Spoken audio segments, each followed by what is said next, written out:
Hello and welcome to Red Mist TV.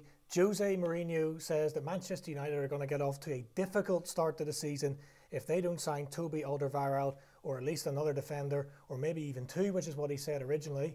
Meanwhile, the first bump in the road of almost a perfect pre-season for Jurgen Klopp as James Milner picks up an injury on the pre-season tour. Marcus Rashford has been named Manchester United's number 10 for the season. What significance is that? And is he now a major player for Manchester United this season and not on the fringes as he was last season? Barry, firstly, the first bump in the road for Jurgen Klopp on the pre-season journey. Yeah, we did see James Milner in the friendly against Napoli. We played really well, but the one down point during that performance was the fact that Milner came off. He had scored a sublime goal with his left foot to kick us off, but then he got that gash to his head. We did wonder just how serious it was, and he posted across social media after it, and it required 15 stitches. Yeah. So he made a joke actually to say, you know, I'm headed back with a sore head, which I'm sure some other people are heading back to Liverpool as well. Was that the boring James Milner account? Yeah, well, he's coming out of himself. But what that does is it mixes things up a bit for the opening game of the season. So far we have Hendo, who's just returned to training after the World Cup. Just today returned to training as Hendy Esta. Yeah, Hendy Esta, as has Dejan Lovren. But Liverpool have choices to make in midfield, that's for sure. Now Klopp today quoted as saying he thinks that Fabinho, actually the big marquee signing, that he has had a difficult pre-season in as opposed to acclimatising. Yeah. So yeah, he probably hasn't come out of himself yet. He certainly hasn't let himself down. But Liverpool's pre-season record, you mentioned we've had a good pre-season. Just the one loss to Borussia Dortmund, 8 games, 6 wins, 1 defeat, 1 draw. We scored 24 and we conceded just 7 goals. So it's going well for Liverpool apart from Milner. Yeah, and I can't even tell you what United's pre-season record was because I don't care. But look, guys, thanks for joining us tonight. We are live on YouTube, so make sure that you generally subscribe to our YouTube channel. Hit the bell icon. That means that you will get notifications whenever we're going live again. Make sure you enable the live chat function. It's in the right-hand side of our little screen, and any comments that you make will be featured on the channel and we will respond to them. Also, check out our Facebook page because we do have a competition running for the month of August. Your chance to win an authentic grade replica Man United or Liverpool shirt with the personalisation of your choice.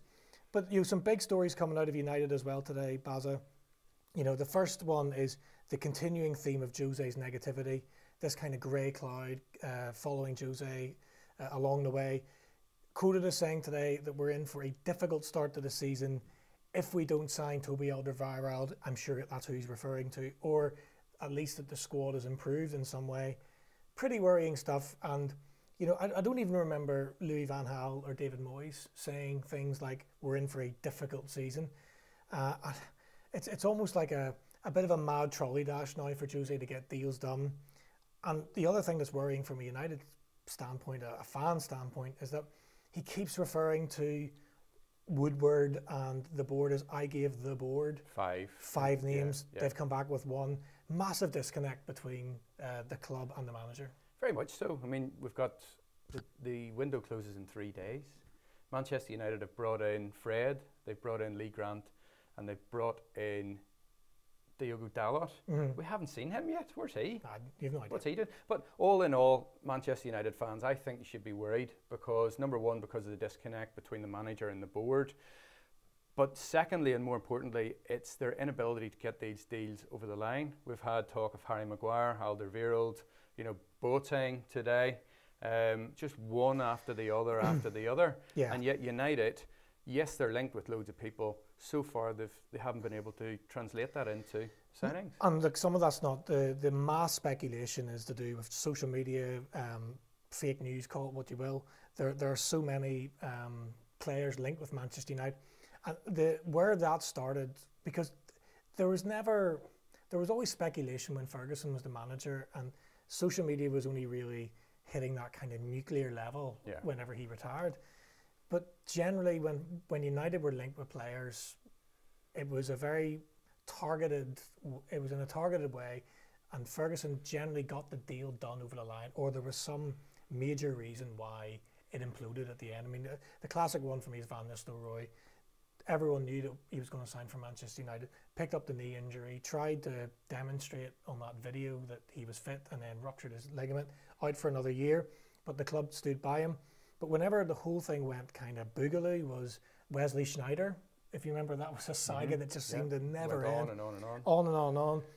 You know, Willy Wonky and other club bidding for him, and what was happening. And that was under kind of the, you know, into the Moyes era, even, I think it was even referred to in the Van Gaal era. And that is what's happened now with Man United. It's just we're easy meat for the media. For big money bids as well. Yeah, just you can throw out any player. So today it's Boateng. Yeah. 50 million euros. You know, fair enough. Great defender. Get him in if that's what we need. It would worry you if it was true. I hope the Boateng rumour is just that. It's just nonsense on social media, because if we're now launching a bid for Boateng at the last minute, this is a trolley dash. And I like how you've coined that. I was going to say that to you, a trolley dash.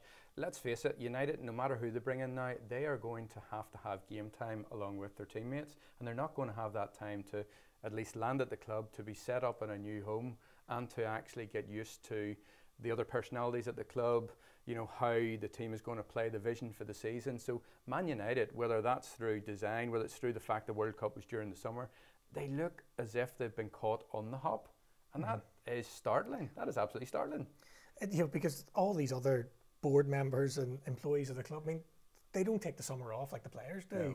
Even if it wasn't, you know, a World Cup year. You know, they're supposed to be working away, trying to get the deals done. It is absolutely amazing. And you listen to some of the journalists who you would have some respect for, who have had very long-standing careers and have earned the respect of football fans, and they are even flabbergasted to say, I mean, wow, this is so inconsistent. One year it was signed too many players. You had the likes of Depay, Falcao, Di Maria, Blind, Rojo, all coming in. I mean, that was a trolley dash that worked. Well, it didn't work for Di Maria though. No. But we actually got every player that we bid for into the club. This has been a story of what hasn't been. Yeah. So look, I've said that Leicester's going to be a struggle. It doesn't help that the manager is putting things out like we're in for a difficult start to the season. I think he's covering his own back. Is that what it is? Yeah, he is. Who's he saying this to? It's damage limitation. So if United go into the first 4 or 5 games of the season, they come out with a win and a couple of draws and a loss or something like that, Jose will be able to turn around to say to the fans, the general public, look, I can't hold my hands up here. I gave the board these names. They were to go out and get them. They didn't get them. I'm working with what I have. But like Ferguson would never have said that. He'd never have sort of thrown Gill under the bus and said that they basically haven't done their job. He'd have said that, look, we're working on long-term targets. Ferguson used to always say,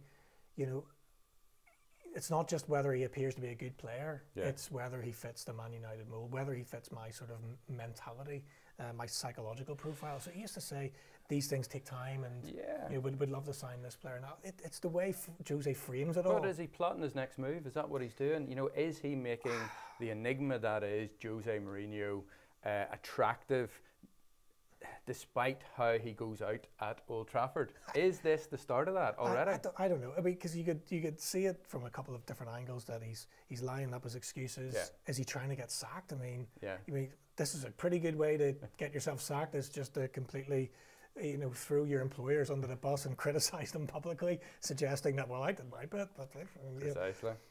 But the guy, Mourinho, has done, and I still say he has done a good job at Manchester United.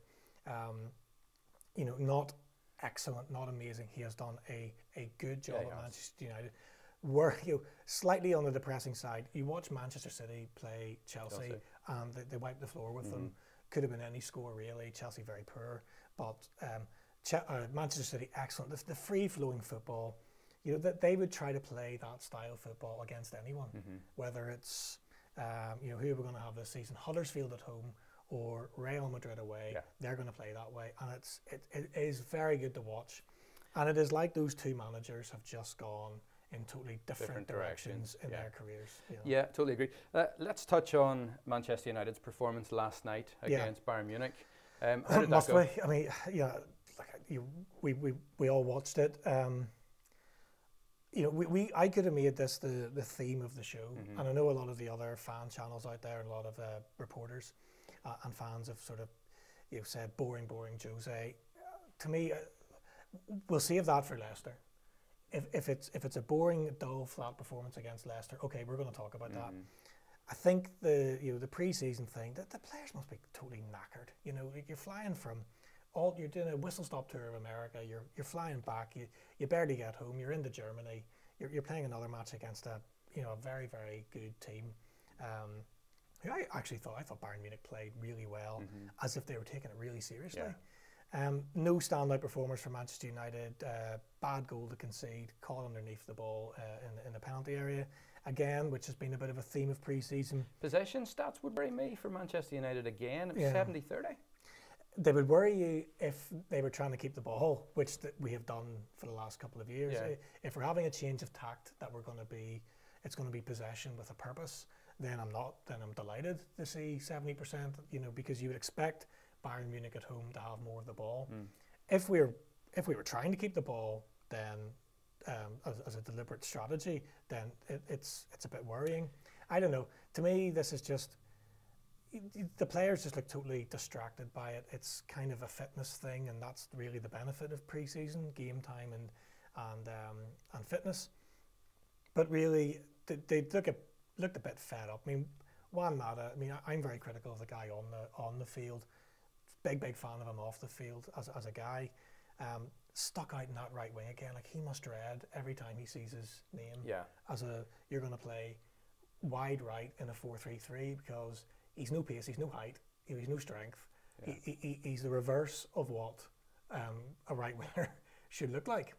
I mean, the guy plays 10 or plays deeper than that or whatever, you know, or somewhere in the middle, even though he hasn't done it that well when he's had the opportunities, in my opinion. So I don't think you can take much from it. Plenty of effort. Yeah. Pereira, some good touches. Fred, some good touches. Pereira, Rashford played. Sanchez played. Martial left out again. You registered no shots on target throughout the whole match. Are you not worried? No, because look, if we get off last season we got off to a very good start and had a decent pre-season. Yeah. You know, where you could pick the bones out of it. Started last season scoring 4 goals seemingly in every single match. You know, we put 4 past Everton, put 4 past Swansea, put 4 past Leicester in the early parts of the season. So really, that was actually the 2 seasons before, but we do have previous of battering the goals in against Leicester. So look, it's one of those things where if United get off to a good start, good quarter of the match, you know, a couple of shots on target, pre-season is so quickly forgotten about, and that is Manchester United and Liverpool. Everything is under the microscope. We're going to sit there and watch the fact that they played really averagely against Bayern Munich, where really, does that team really reflect what's going to start against Leicester? Probably not. You know, Jose could spring a surprise. The fact that Pogba's not there, Lukaku's not there, Martial's not there, they could all start against Leicester for all we know. And then then pre-season is just totally forgotten about. Marcus Rashford, there's another massive story, right? That he's been given a number 10 shirt. What an amazing story for him and an amazing achievement, because he's the first academy product to be given the number 10 shirt since Beckham in '96. So what is Jose saying by doing that, though? Because if you look back, you know, you identify the number 10 shirt with Whiteside, with Rooney, with Beckham. For 1 year he was number 10. Van Nistelrooy would be one that comes to mind. So you know, these are to me stalwarts of the club, people who went on to make a name for themselves and to make the jersey their own. Marcus Rashford at this stage of his development is being kind of put in to certain situations, taken back out again, in, out. What's Jose saying now? So, I mean, I tweeted it earlier. Is he trying to appease the fans? Yeah. You know, because everything's been negative so far from him. And if he's actually trying to appease the fans, it's a stroke of genius, because we're all delighted. You know, Marcus Rashford, number 10, one of our own, product of the academy. you know, he's been in the team since that Europa League game a few years ago, and then he scored 2 against Arsenal, and we've been talking about him ever since. In fairness to Louis van Gaal, he's the one that blooded him. Must give him credit for that. So if it's a PR angle that, you know what, this will maybe give them the wee sweetener because pre-season has been pretty crap. Stroke of genius. The ironic thing is that we're talking about the players who were missing. So Martial, what's happening there, linked with Bayern Munich, having issues with the manager. Wouldn't it just be so typical Mourinho, the ever-present contrarian, that gives Marcus Rashford the number 10 jersey and then doesn't start him against Leicester, but starts Martial. So he keeps you guessing. I'd be surprised. I'd be very surprised if Martial starts. It doesn't look that way. It looks bleak for him. But it would be so typical Jose. And in a way, you would think, maybe this guy has still got it because it's mind games. He's keeping everyone guessing. We're taking this front of negativity and we're drinking it all in. But maybe this is part of his plan. You'd love that to be the case, but it's hard to see it. But look, overall, we have to still not get carried away here. It's pre-season. Doesn't matter once Friday comes. And Jose has generally done a good job at Manchester United. It's not been easy to watch at times, football-wise, and he's not been easy to watch. No. But biggest points tally since Ferguson retired last season. Second place, highest finish since Ferguson last season. And we do have 2 good competitions in the bag in his tenure. 3 if you count the Charity Shield, which I suppose you have to be in to, you have to be there to have a chat. Yeah. So tell us a little bit last night as well, because at the centre of defence you may have problems going into Leicester as well. Yeah, so Bailly's picked up an injury, and we've talked in the previous shows about, why do you play big players right up until the last. So I think we differ in that, because I like to see a bit of kind of pattern building, a bit of familiarity with those who are, kind of being set beside you. But what makes a nonsense of that is if Pogba, Lukaku come back and start against Leicester and score 3 goals between them and win 4-0, they haven't kicked the ball since the World Cup. It's just like there's the guy seems to be a fringe player from what Jose is saying, and I don't think what he's saying is lost in translation. I think he does view Bailly as being someone who's got something to prove. Also, the guy can't get a kick because he's been injured all the time. So we've now lost him, 5 days before the opening game of the season because of a silly pre-season friendly. It's very frustrating, and Liverpool fans will feel the same with Milner. And does that throw a bit of a spanner back into the works with the transfer dealings? Does Klopp now go back to Fekir, who we see Chelsea's linked with today? More speculation, but Milner, what does he do? Does he go and try and get another midfielder in? I think he sticks because of the amount of midfield cover that we have here. Yeah. No, I would expect him to stick. So just staying with United and that kind of central partnership at the back, Jones and Smalling watching on from the bench yet again. So actually with Bailly injured now, who do you see Jose starting on Friday night? It's a difficult one, isn't it? I think it's Smalling and Jones. But he hasn't played them in pre-season. Jones came on. He got a few minutes. Yeah, but yesterday. It's total craziness. It's mad. Yeah, it is. At the World Cup, Jones as well. Yeah. Small didn't play. Smalling didn't make the World Cup. Yeah. But then, if we play Leicester on Friday night, is Smalling the captain? Is that right? Who else would be captain? That just doesn't stand to reason for me as well, because when you know that the guy, he's likely to be sold. Yeah. If not now, next season maybe. And there's this is what we talk about, that there's no strategy. And under Ferguson, even Moyes, you knew who the central defenders were, massively important part of the team. Okay, Van Gaal came in and sort of messed it up a wee bit, signed Rocco, who he hasn't kind of pushed on. We used to cover him in Portuguese football, didn't we? Yeah. And he was a bit of a tearaway, let's say, and he's kind of turned out that way for Manchester United. A bit of a rocket. He's had some very good games, and again, another player that I think fits a back 3 more than a back 4, because you can play him on the left side of the 3, and he can be effective. He's so rash. Yeah, he is. He's so rash that it's such a liability. Yeah. But he's had some decent games. But is that the central defender that is going to you're going to pin a title charge on. No way. Smalling and Jones haven't proven to be that either. And then, despite spending about £100 million on defenders in the last couple of years, you know, we seem to be no further to getting the combination right. Part of me still has a lot of, I don't know if it's blind faith or blind hope in Jones, because I just see him as being like that, you know. I thought for a while he might have been a better midfielder than a defender, because Ferguson used to play him in a deep lying midfield role to get him games, and he had some really good games in centre midfield.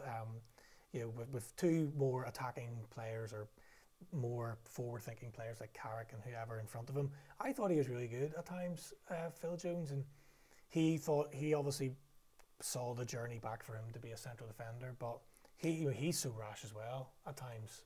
Yeah. But the longer this pre-season has wound on since we've started this programme, you said to me, I think in programme 1, that you foresaw difficulties against Leicester, and I kind of brushed those to one side. I am now falling in, given the personnel who are going to be missing out here, given the lack of acquisitions that Mourinho has brought in, that actually you may well struggle actually in this. Yeah, first game. I have it as a score draw. Yeah. Because we still have enough to score against Leicester.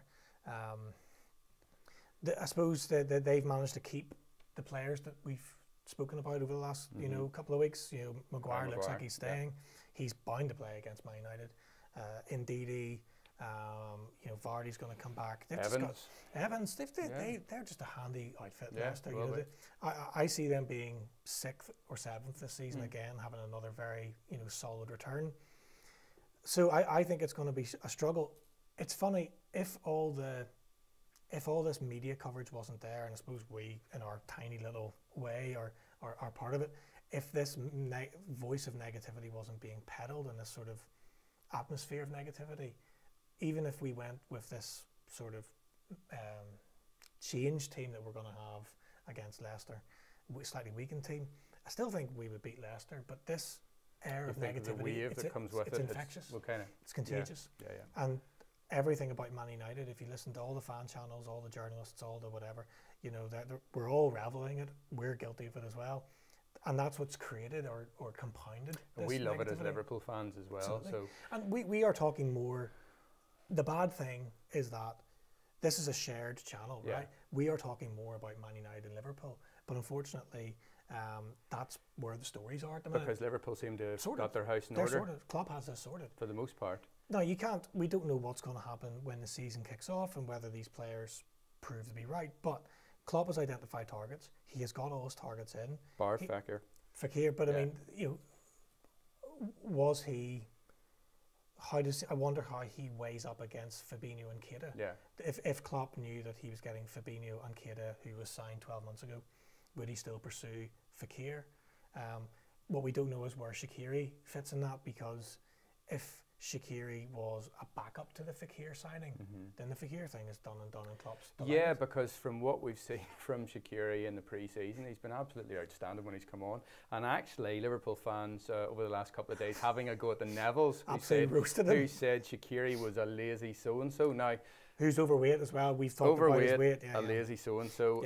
And the fans now, from what we've seen since he's come in, he scored a bicycle kick on his debut against you guys.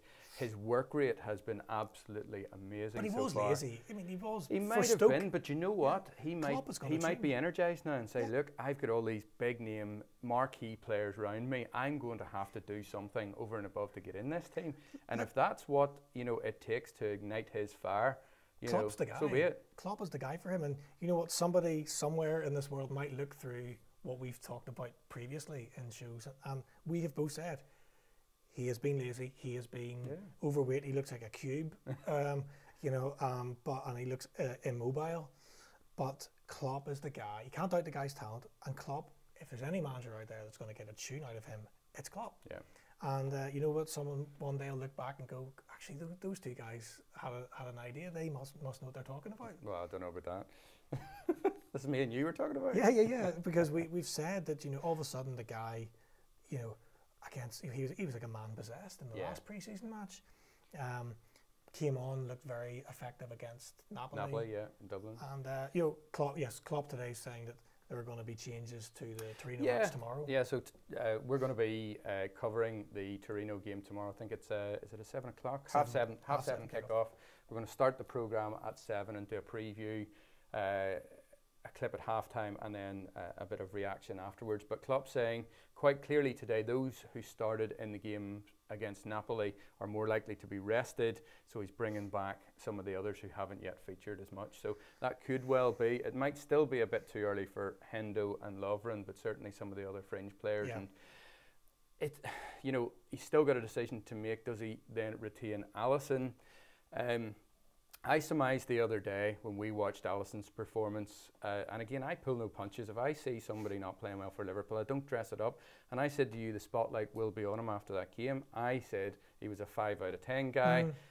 A lot of the Liverpool social media channels, social media, they have been in support of him to the point that they were actually kind of clipped together his best bits from that game.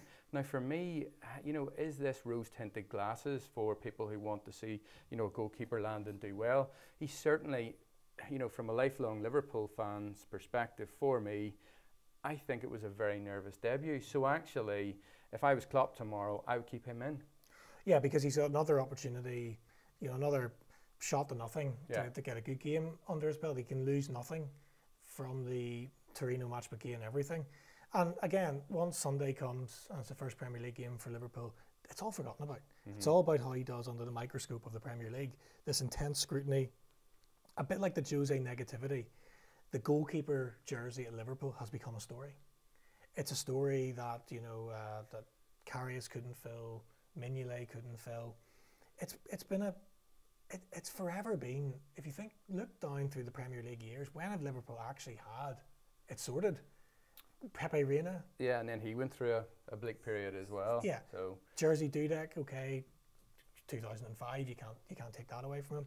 But you remember even going back to the years, David James, whenever he played for Liverpool in the mid-90s, he had a shocker. Haphazard for me as well. And I think David James had loads of personal problems off the field at that time. But it's never been a position that Liverpool have had sorted. And you've gone through peaks and troughs of particularly bad spells. And this is one of those bad spells where the Liverpool goalkeeping jersey is a story. But what we do is we give the goalkeeper who makes that big, massive mistake, it's under the spotlight, we give him another chance, and then he recovers for a bit, and then we stick with him because we've invested so much in him, and we kind of endorse that bad performance in a roundabout way. Do you see where I'm going with that?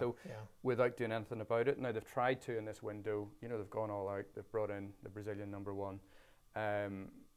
I'm just yet to be convinced. I hope I am totally calling it wrong. Look, you're delighted. He's got a lot to prove. Yeah, but you're delighted that he's doing this in pre-season. Yeah. I think he'll be all right. I wind you up about the fact that you stuck 9 past a goalkeeper in 2 matches, and then you go and pay 60 million for him. That's Liverpool way, that's some debut that or some audition. Yeah. But I think he's got it. It'll be all right for you guys. Sadly, it just it's one of those things where we so want the season to start. That's what's happening, and because of that, we're micro-analysing total irrelevances, including pre-season matches. It's interesting that Klopp, for the Irish fans, what I take from Klopp saying that they're going to be changed tomorrow. So you'd expect the likes of Daniel Sturridge to start, and maybe Shaqiri will start the game, start on the bench against Napoli. Klopp, in fairness, he did well by the Dublin fans and the Irish fans. He did right by them. Yeah. He didn't have to play Salah, Mane, but he did. Firmino, and that to me Van Dijk is somebody who's just, who knows what's going to happen in this season, but at the minute, when you're hot, you're hot. Yeah. The guy's getting every decision right for me. He goes to Dublin, massive Liverpool following down there, massive Man United following as we know as well. But huge crowd in the Aviva Stadium, pretty much a sellout. And he plays the top 3 strikers in the club. And that sends the right public relations message for me. And when you're hot, Jurgen Klopp. He's getting every decision right. And now we're back to Anfield. We'll have a sort of an average game tomorrow against Torino. I don't think anyone's particularly looking forward to it. They finished 9th in their league last year. I'm so sure the players aren't particularly looking forward No. to it, and they'll want to avoid being injured at all costs. They'll look at James Milner's head injury and go, "Oh God, I don't want that to happen to me." So it's probably going to be an average enough show tomorrow, but Klopp, in sort of strategically planning this, did well by the Dublin. But I still think, and you've hit the nail on the head there, the strategy that Klopp will have going into this, he will manage each of those fringe players, and he will say, "This is your chance to impress me before the start of this league campaign." With a few games to go. Yeah. Yeah. So fair play to him. Look, and again, it's one of those things.